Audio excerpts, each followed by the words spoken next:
Schuyler, police are now saying that there were between 300 and 500 teenagers here at the Inner Harbor on Saturday night. So they had to increase their patrols, increase their police presence here. And just until about an hour ago, they had their giant mobile unit right where I'm standing. That facility is traveled throughout the city. I don't know. We have a beautiful city. A city dealing with a lot of crime. It's just a lot of violence.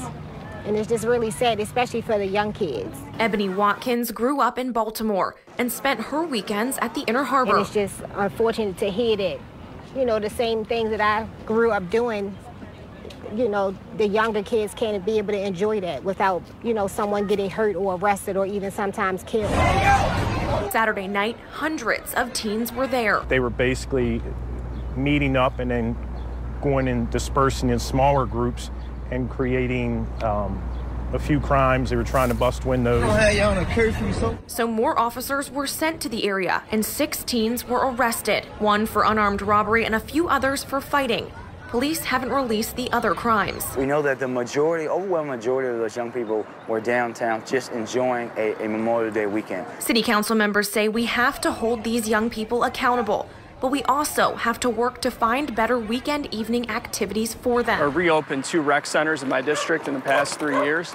Obviously, that's not enough. I'm working very closely with the council president and my colleagues to try and find more opportunities. While council members work to do that, Watkins says there's only one thing to do right now. You definitely have to be more cautious.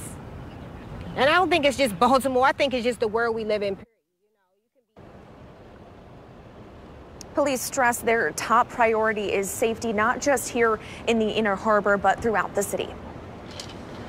Yeah, Aaron, the Baltimore City Fraternal Order of Police posted on Twitter shortly after this incident, right, which is causing some controversy. It read in part, protect each other and don't fall into the trap that they are only kids. Some of them are criminals. Aaron, what's the community's reaction to all of this? Well, there has been a lot of chatter about this Twitter post. Now, I talked with people in the community today, also read through some of those posts on Twitter. Now, there's people really on both sides, some saying that police are just doing their jobs and others talking about police brutality. Now, that Twitter post already has more than 3,000 comments and hundreds of shares and retweets. But again, people on both sides of the issue.